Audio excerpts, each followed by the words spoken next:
সুদে যেও না, মদে যেও না, জেনাতে যেও না, খেলায় যেও না, গান তামাশায় যেও না।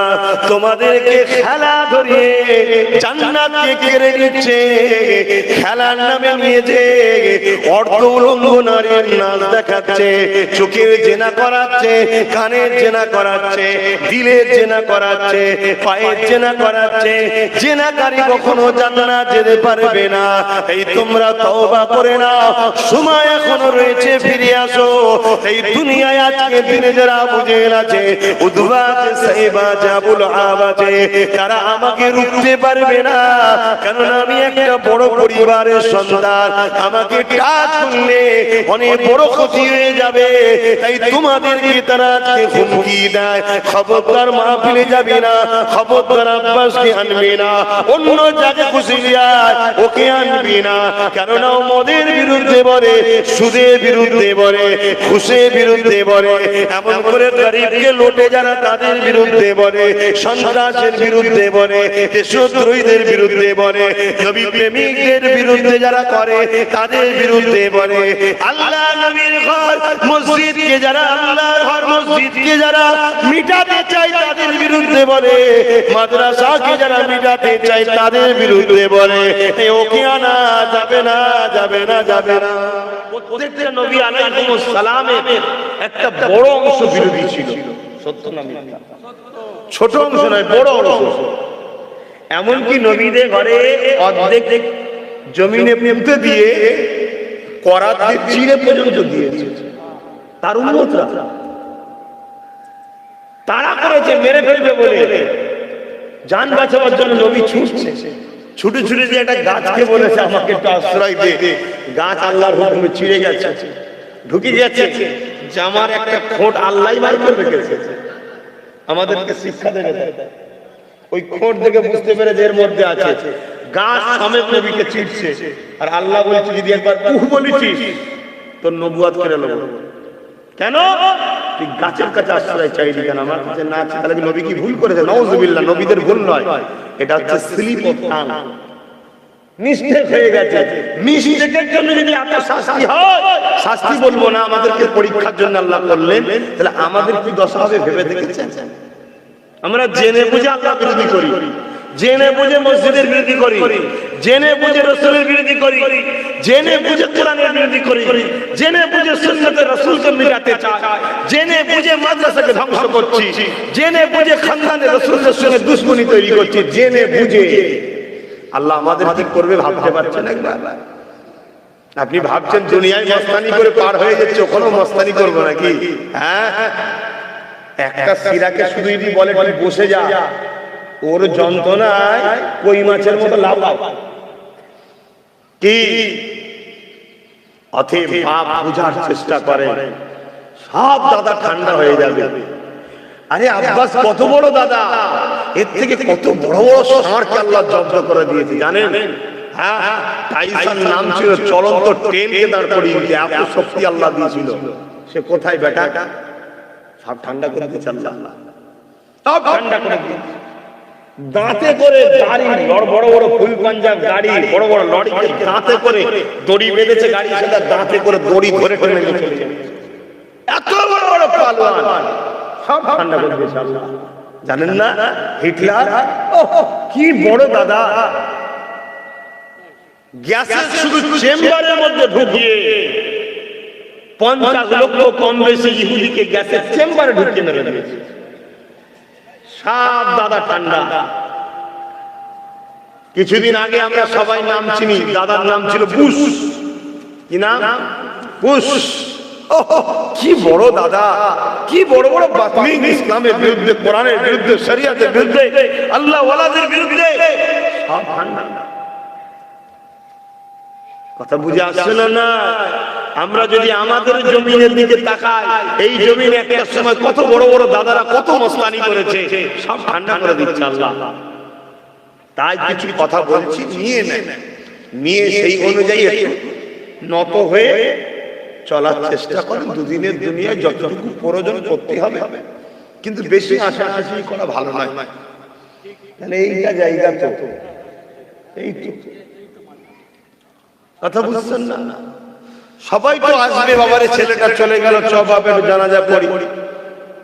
যে যেমন কোয়ালিটির লোক তার জানাজায় তেমন কোয়ালিটির লোক ঢোকে। কি যদি কোনো আলেম ইন্তেকাল করে, আলেম সমাজের একটু ভিড় বেশি হয়, আম মানুষও যায়, কিন্তু আলেমরা থাকলে একটু সামনে কাতারে আলেমদের সংখ্যা বেশি দেখা যায়। কোন আল্লাহর ওলিরা, পীরের মাশায়েখরা ইন্তেকাল করলে সামনে কাতারে আরো আল্লাহর ওলি আলেমকে দেখা যায়, আম মানুষও দেখা যায়। কোন নেতা মারা গেলে সামনে কাতারে একটা নেতা দেখা যায়, কিন্তু সবাই জানাজা হয়ে যাওয়ার পর নিয়ে যে দেবে মাটিতে। মিনহা খালাকনাকুম ওয়া ফিহা নুঈদুকুম ওয়া মিনহা নুখরিজুকুম তাহারাতান উখরা দিদি। চলে গেল, 40 কদম চলে যাওয়ার পরে চলে এসেছে মান রাব্বুকা। হ্যাঁ বলতে পারবে, আপনি বলছেন তো সহজ জিনিস মুখস্থ করে যাও। বাপ, দুনিয়ার মাস্টারকে যদি দেখে মুখস্থ করার জিনিস পরীক্ষার হলে ভুলে যায়, কবরে ফেরেশতা থেকে মনে থাকবে? আর যেমন রূহ হবে তেমন ফেরেশতা আসবে। তুমি কি ভাবছো দাদা হুজুরের কবরে যে ফেরেশতা সেজে এসেছিল আমার কবরে ওরকম আসবে নাকি? দাদা হুজুর যখন মুজাদ্দিদ ছিল, মুজাদ্দিদের কবরে এসেছে সেরকম সুন্দর সেজে, চেহারা সুন্দর, আল্লাহর ওলি যেন অপছন্দ না হয়ে যায়। কথা শুনছেন না শোনেন? ওলি যেন কষ্ট না পায়, কেন আল্লাহর বন্ধু ওলিরা। ওলিরা কার বন্ধু? আল্লাহর বন্ধু। আমি কি ওলি হতে পারি? তো আমার কবর তো সেইভাবে আসবে না। তবে হ্যাঁ, আল্লাহর কাছে আশা রাখি, খোদা একটু নরমাল সূরা দিয়ে পেটিয়ে না ঘেবড়ে ঘেবড়ে, এটা আশা তো করতে পারি। আপনারাও আশা করতে পারেন, আশা করার শরীয়তে পারমিশন আছে, কিন্তু বাস্তবটাকে তো মানতে হবে রে বাবা। বাস্তবটাকে তো মানতে হবে যে কিছু কিছু কবরে অনেক সাহেব সুবরা ঢুকবে, সেখানে কি ফেরেশতা মনে করছেন নাকি বড় সুন্দর চেহারা নিয়ে মাথায় টুপি দিয়ে তসবিহ নিয়ে আসবে নাকি? হ্যাঁ, শুধু বিধিবিচ্ছি একদম বিকট, মানে বিধিবিচ্ছি বলতে ভয়ঙ্কর সুরাব ধরে আসবে, এসে জিজ্ঞেস করবে মান রব্বুকা, তোমার রব কি? দুনিয়ায় কোনোদিন আল্লাহকে রব বলে মানেনি। যদি বলেন কে বলেছে? জুম্মার নামাজ তো পড়ি, ওটা মুসলমান ঘরে জন্ম নিয়েছিল তাই সেই বাপ পড়েছিল, এখনো চলছে। যদি রবকে কোনোদিন কেউ রব বলে মানতো তাহলে কখনো কারো হক কেন রব বলে দিয়েছে সব মাফ করবো, হক নাস মাফ করবো না। ওর মাথায় থাকতো যে আমি কারো জমি মেরে নিলে আমায় আল্লাহ ছাড়বে না, কোন এতিমকে কষ্ট দিলে আল্লাহ ছাড়বে না, কোন বিধবার মাল ঝেড়ে খেলে আল্লাহ ছাড়বে না, কোন গরিবের অধিকার ঝেড়ে খেলে আল্লাহ ছাড়বে না। ও ভাবতো, 100 বার ভাবতো, যদিও লোভের মাথায় হয়ে যেত, পরক্ষণে ওর মধ্যে একটা সচেতন আসতো, চেতনা ভিত্ত, ও গিয়ে বলতো ভাই আমার ভুল হয়ে গেছে, ভাই তুই আমায় মাফ করে দে। কথা বুঝছেন না? বুঝেন না? তারপরে প্রশ্ন করে মা দীনুকা, তো দিন কি? ইসলাম। ও যে ইসলামকে দিন বলে মানত, তাহলে ইসলামের উপকার যদি করতে নাও পারে, কমসে কম কোনোদিন ক্ষতি করতো না। আজকে আমাদের ঘরে ছেলেরা ইসলামের উপকার তো দূরের কথা, ক্ষতি করে ফেলছে। মদ খেয়েছেন, ইসলামের ক্ষতি নয়, আপনার ক্ষতি। কিন্তু মদের কারবারের ব্যবসা করছেন, ওটা ইসলামের ক্ষতি। অমুসলিম কি করছে আমার দেখার দরকার নেই, বলার দরকার নেই। আপনি মুসলিম দাবিদার হয়ে আপনার মহল্লায়, আপনার এলাকায়, আপনার পাড়ায় মদ আসে কি করে? কথা বুঝছেন না? বলছেন না কেন? ইসলাম মদকে হারাম করেছে। তোমার দেশের কোন সম্ভ্রান্ত ব্যক্তি মদকে হালাল করেছে ওটা দেখার আমার বিষয় নয়। আল্লাহর আইন এখানে হারাম, পৃথিবীর সমস্ত গভর্নমেন্ট এক জায়গায় হয়ে যদি হালাল করে তাও হারাম। কথা বুঝছেন না? বোঝেন না? কে মানবে না মানবে জানি না বাবা, আমি মুসলমান, ইসলামের মাননেওয়ালা, আমি মদের পক্ষে না। সুদকে আল্লাহ হারাম করেছে। বন্ধন লোন সে 1 টাকা হোক আর 100 টাকা হোক, এই লোন, এই সুদ হারাম। যদি আপনি মা দীনুকাকে মানতেন, তোমার দিন কি দিন ইসলাম, তাহলে আপনি 100 বার ভাবতেন যে সুদটা ইসলাম, কোরআন এবং হাদিস এবং আল্লাহ ও রাসূলের পক্ষ থেকে কাতই হারাম। এই হারাম কখনো আমার পাড়ায় আমি দিতে পারি না, আমার এলাকায় ঢুকতে পারে না। কি গো, আমার ওয়াজ শুনছেন তো নাকি? ভাববেন আব্বাস সিদ্দিকী তোমার ওয়াজ আজকের দিনে চলবে না। আমি তো ওটাও চাইছি আমার ওয়াজ যেন বাজারে না চলে, কেউ আমায় দাওয়াত না করে। দাওয়াত না করলে বেঁচে যাবো, খোদা দাওয়াত করেনি বলতে পারিনি। আর দাওয়াতে যদি না বলি আল্লাহ বলবে আয় শিক্ষা ভাগ কর, ফেরেশতাকে দিয়ে টানাবে, টেনে জাহান্নামের কাঁচি দিয়ে কাটবে। হক কথা বলিসনি কেন? আল্লাহ হক কথা বললে পুলিশ হুমকি দিত, আল্লাহ হক কথা বললে নেতা গ্রামে ঢুকতে দেবে না বলতো, আল্লাহ হক কথা বললে লোক মারবে বলতো। এই তুই তাহলে সেদিন দুনিয়ার লোককে ভয় করতিস, আমাকে নয়। দুনিয়ার জেলকে ভয় করতিস, আমাকে নয়। দুনিয়ার মানুষের হাতে তাকদীরের ফয়সালা আছে, এটা তুই মানতিস, আমার হাতে নয়। অতএব যা জাহান্নাম। আমি আল্লাহ তোকে যদি দুনিয়ায় কিছুদিন জেল খাটিয়ে তার বিনিময়ে যদি জান্নাতে দিয়া আমার সিস্টেম পছন্দ করি, তুই রাজি হলি কেন? তুই তো বলেছিস মাওলা তুমি যাতে রাজি, আমি যাতে রাজি, কেন তুই রাজি হলি? শুনছেন তো বাপ ভাইরা, অত সহজ নয় জান্নাত পাওয়াটা,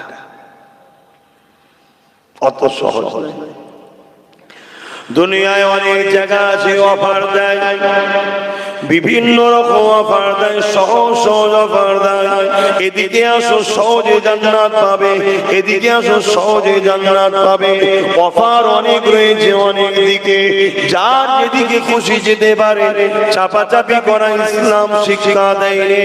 তবে মেনে রেখে দেন, কোরআন ও রাসূল ছাড়া অন্য কোন রাস্তাতে জান্নাত না।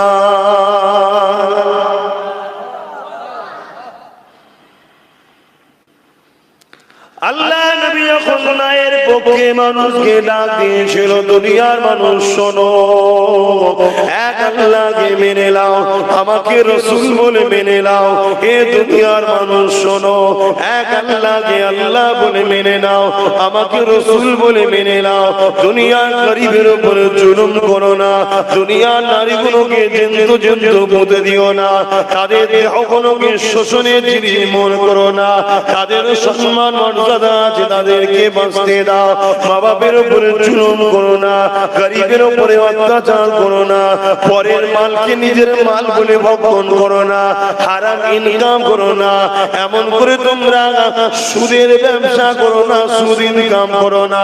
আল্লাহ নবী যখন কথা বলেছিল, আমার নবী পাকের সব থেকে বড় বিরোধী হয়েছিল তৎকালীন সময়, যাদের হাতে ক্ষমতা ছিল, তাদের নাম হলো আবু জেহেল, উতবা, সাইবা, আবু লাহাব। কেননা তারা জানে আমরা ক্ষমতা জড়িত, গরিবদের ঘরে দিয়ে সমাজে ফিতনা লাগায়, ক্ষমতা জড়িত গরিবদেরকে শোষণ করে, ক্ষমতা জড়িত সমাজে অন্ধকার করে রেখেছে, ক্ষমতা জড়িত সমাজকে সন্ত্রাস বানিয়ে রেখেছে। এই মুহাম্মদ যে কথা কোনো বলে সত্য কথা বলে, যদি একে না রোকা যায়, দলে দলে এর দিকে লোক যদি চলে যায়, একদিন আমাদের রক্ত চক্ষুকে ভয় করবে না, ওরা ঐক্যবদ্ধ হয়ে আমাদের সন্ত্রাসী সাম্রাজ্যকে মিটিয়ে দেবে। তাই তারা আমার নবী পাকের বিরোধী করতে শুরু করেছিল। সর্বপ্রথম তারা যাদের হাতে ক্ষমতার পাওয়ার ছিল। আজ সেই নবীর গোলাম আমিও যখন ডাক দেবো, সুদে যেও না, মদে যেও না, জেনাতে যেও না, খেলায় যেও না, গান তামাশায় যেও না, তোমাদেরকে খেলা ধরিয়ে জান্নাতকে কেড়ে নিচ্ছে। খেলার নামে নিয়ে যে অর্থ উলঙ্গ নারীর নাচ দেখাচ্ছে, চোখের জেনা করাচ্ছে, কানের জেনা করাচ্ছে, দিলের জেনা করাচ্ছে, পায়ের জেনা করাচ্ছে। জেনাকারী কখনো জান্নাত যেতে পারবে না। এই তোমরা তওবা করে না, সময় এখনো রয়েছে, ফিরে আসো। এই দুনিয়ায় আজকে দিনে যারা আবু জেহেল আছে, উতবা আছে, সাইবা আছে, আবু লাহাব আছে, তারা আমাকে রুখতে পারবে না। কারণ আমি একটা বড় পরিবারের সন্তান, আমাকে টাচ করলে অনেক বড় ক্ষতি হয়ে যাবে। তাই তোমাদেরকে তারা আজকে হুমকি দেয়, খবরদার মাহফিলে যাবি না, খবরদার আব্বাসকে আনবি না, অন্য যাকে খুশি যায় ওকে আনবি না। কেননা ও মদের বিরুদ্ধে বিরুদ্ধে বলে, সুদের বিরুদ্ধে বলে, ঘুষের বিরুদ্ধে বলে, এমন করে গরিবকে লোটে যারা তাদের বিরুদ্ধে বলে, সন্ত্রাসের বিরুদ্ধে বলে, দেশদ্রোহীদের বিরুদ্ধে বলে, নবী প্রেমিকদের বিরুদ্ধে যারা করে তাদের বিরুদ্ধে বলে, আল্লাহ নবীর ঘর মসজিদকে যারা, আল্লাহর ঘর মসজিদকে যারা মিটাতে চায় তাদের বিরুদ্ধে বলে, মাদ্রাসাকে যারা মিটাতে চায় তাদের বিরুদ্ধে বলে, ওকে আনা যাবে না, যাবে না, যাবে না। যদিও বা কিছু লোক ঘরে জানবো, তখন চলে আসে সাহেবরা, সাহেব বোঝেন না, আমাদের ট্যাক্সের টাকায় যেনাদের মাইনে চলে আসে, তিনারা হয়তো খুশিতে আসে না, নাচারে আসে, আশা করছি, কেন তিনাদের মধ্যেও মানবতা বলে একটা জিনিস আছে। এসে তখন কি বলে, তোমরা জলসা কমিটি দেখা করো, পারমিশন আছে, তোমরা জলসা কমিটি ঘেবেড়ে যাও, পারমিশন।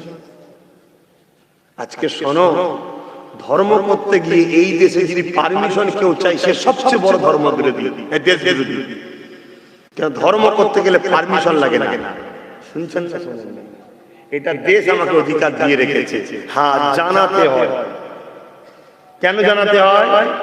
যাতে আমাদের সুন্দরভাবে পরিবেশটা ঠিক থাকে, আপনাদের ম্যানেজমেন্ট আপনারা হেল্প করবেন, এর জন্য পারমিশন নিতে হয়। শুনছেন? আমাদের ছেলেরা ঘেবড়ে গেল, সত্যি তো এগুলো শিখে রাখো। তারপরে তোমাদের ঘরে বলে ঠিক আছে, এরপরেও যখন জোর করে করছো করো, যদি কোনো রকম সমস্যা হয় তোমাদেরকে চিনে রাখলাম, পরে তোমাদেরকে গেঁজার কেস দেবো। শুনছেন না? শোনেন না? আমাদের গরিব ঘরের ছেলে রোজ আনে রোজ খায়, গেঁজার কেস 7 বছরের আগে কোনো খবর নেই, ওই ভয়ে পিছিয়ে যায়।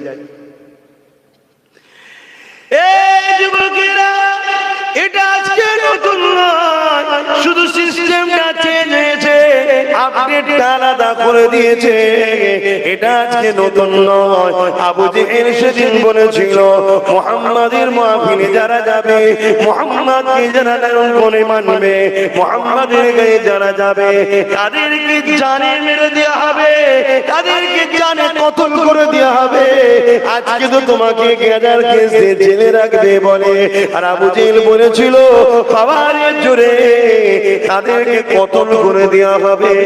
তথাপি আমার নবীর প্রেমিকরা মৃত্যুকে গলায় মেনে নিয়েছে, মৃত্যুকে আলিঙ্গন করে নিয়েছে। আল্লাহ নবীকে এক মুহূর্তের জন্য ছাড়েনি, কেননা জানটা তো আমার নয়, দেহটা তো আমার নয়, শরীরটা তো আমার নয়। আমার আল্লাহ যদি নবীর কাছে যাওয়ার জন্য আমাদেরকে শহীদের মরণ দেয়, আমরা শহীদ হতে রাজি আছি আল্লাহর খুশির জন্য। আজকে তোমাদের আকীদা ঠিক করে নেওয়া দরকার। সেই নবীর বংশের ছেলের সঙ্গে মেশার জন্য আমাদেরকে যদি আল্লাহ কপালে জেলে রাখে, আমরা আল্লাহর খুশির জন্য জেলে যেতে রাজি আছি। সেই নবীর বংশের বাচ্চাদের সঙ্গে মিশার জন্য আজকে আমাদের ঘরে যদি ঘর বাড়ি ভেঙে দেওয়া হয়, আমরা ঠান্ডাতে কাঁপতে কাঁপতে মরে যেতে রাজি আছি। তথাপি আল্লাহর পক্ষে, হকের পক্ষে যারাই বলবে তাদেরকে ছাড়তে রাজি নয়।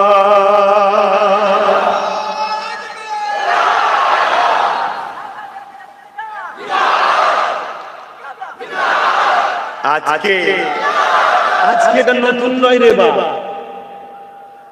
শুধু আমার নবীর সময় হয়েছে তা নয়। চলে যাও ফেরাউনের কাছে।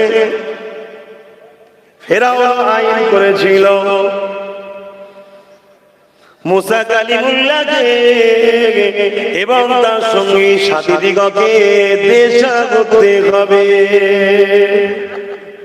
আজ যেমন এনআরসির নামে মুসলমানদেরকে দেশ ছাড়া করাতে চাইছে। এনআরসি আজকে নতুন নয়, তখন গায়ের জোরে ডাইরেক্ট হতো, এখন একটু নাকটা ঘুরিয়ে ধরছে। আমার আওয়াজ আমি সবাইকে জিজ্ঞেস করেছি, অসুবিধা হচ্ছে?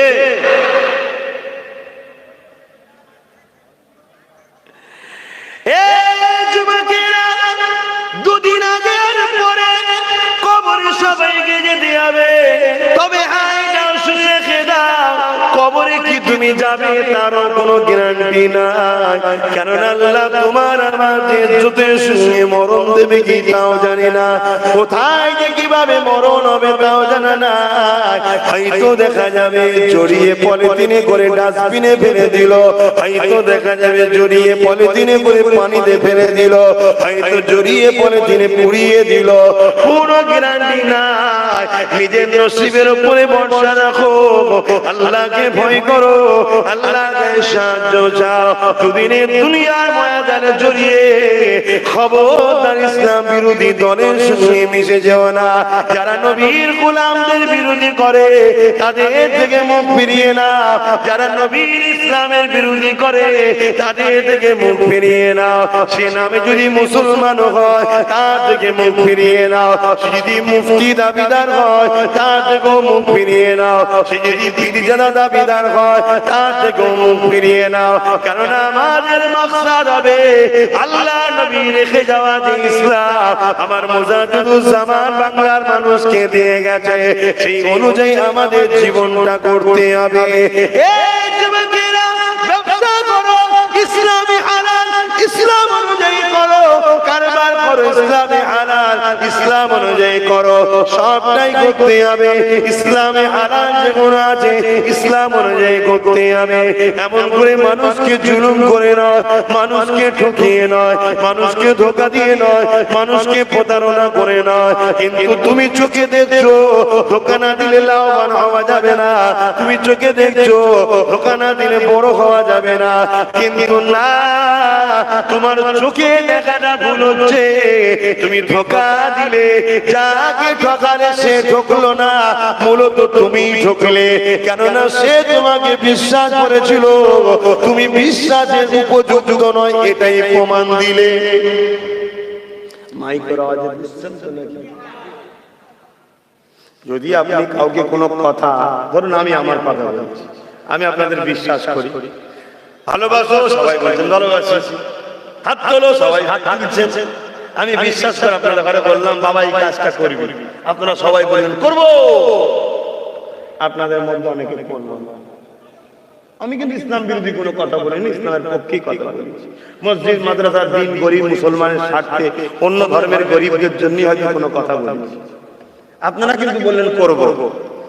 বলার পরে দেখা যাচ্ছে পরক্ষণে আপনি করলেন না, আপনি ভাবছেন আমায় ধোঁকা দিচ্ছেন। না, আমি ধোঁকা খাইনি, আপনি নিজেই প্রকৃত ধোঁকা খেলেন। কি এই জন্য যে আপনাকে কেউ বিশ্বাস করেছিল, আপনি প্রমাণ করলেন যে আমি বিশ্বাস হবার উপযুক্ত নয়। কথা কিছু বুঝতে? আর আপনি আপনার আল্লাহ পাকের কাছে কিন্তু ধরা পড়ছেন।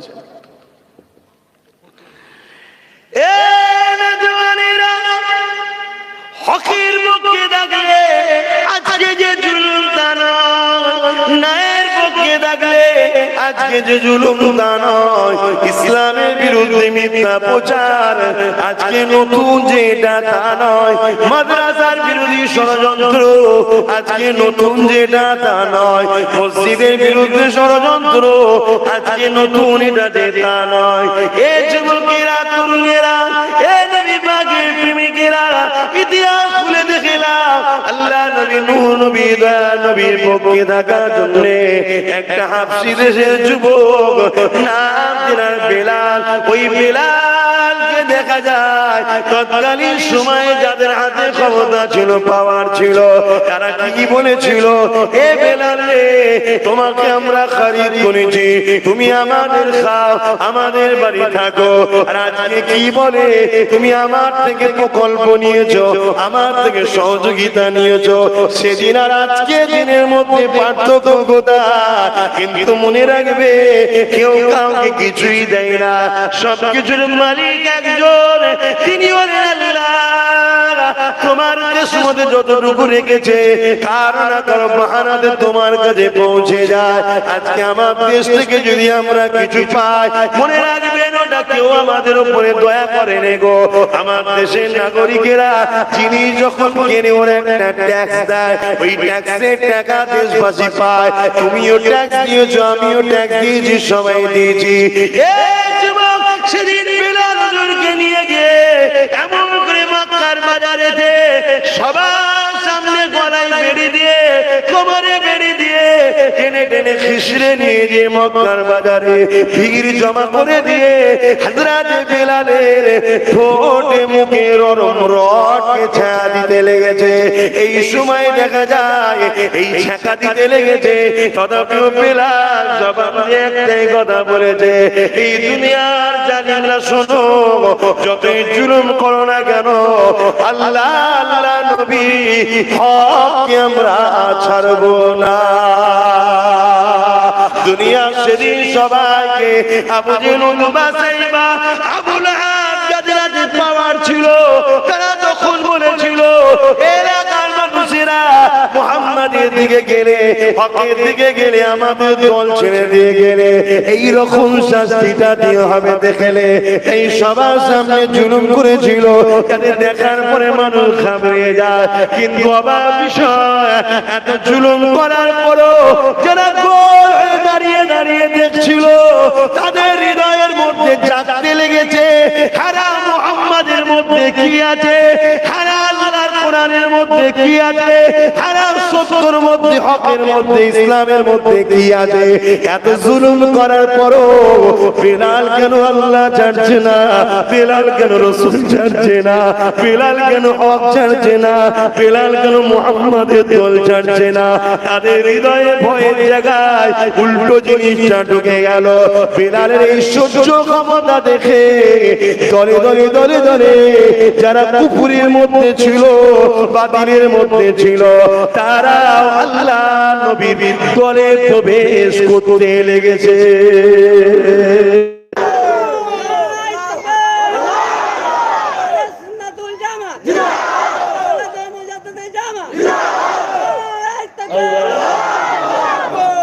বুঝছেন আমার যুগে যুগে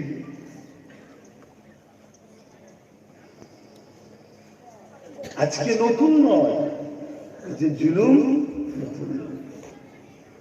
আর ব্যথা না হলে যেমন সন্তান হয় না, সন্তান তখনই হয় যখন ব্যথা হবে, আর যত ব্যথা বাড়বে সন্তান আসার সময় তত কাছে আসবে। তো ব্যথা ইসলামের উপরে অনেক বাদ দিয়েছে, ইসলামের মান্য ওরাদের উপরে ব্যথা অনেক বাদ দিয়েছে। আজকে তোমাদের বাংলাতেও হচ্ছে, ভারতেও হচ্ছে, অন্যান্য জায়গাতেও হচ্ছে। এই ব্যথা যত বাড়বে জানবে যেমন নতুন ফুটফুটে বাচ্চা আসে, ইসলামে তো নতুন কোটি কোটি ফুটফুটে সমাজ থেকে ফিরে ফিরে আসবে।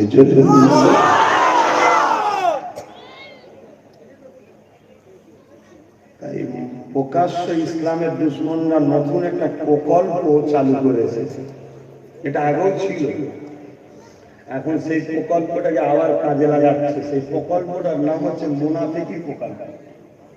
কেন ওরা দেখছে ব্যথা দিলে অসুবিধে আছে, কি প্রকল্প? মুনাফিকি প্রকল্প। মুনাফিকদের কাজ কি?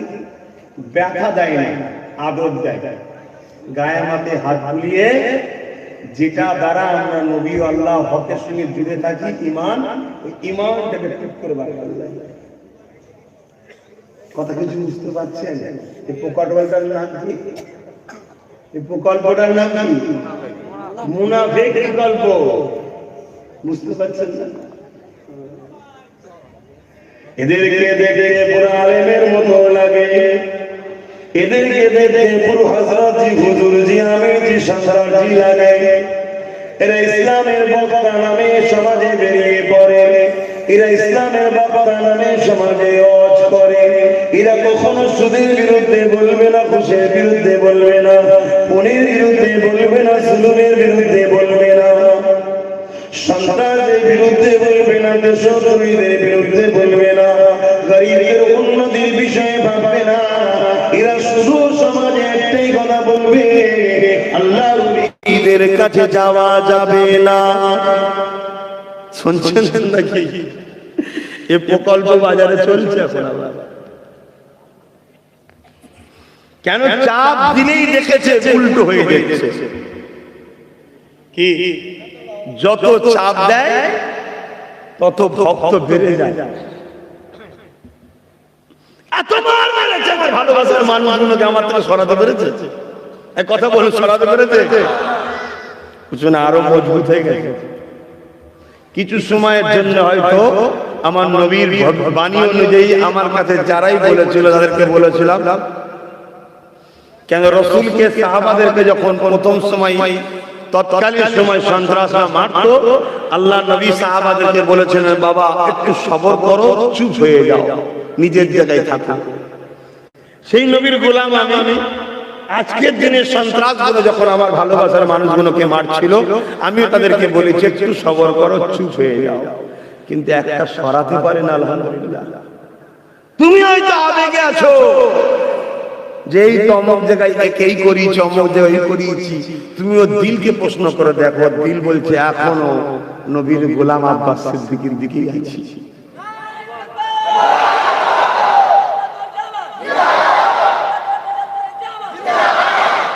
জোর করে কারো শরীর নিয়ে যেতে পারে, তার মনটা নিয়ে যেতে পারে। মনটা তো আসল জিনিস, যা বুঝা সব বুঝে নাও, যা বুঝা সব বুঝে নাও।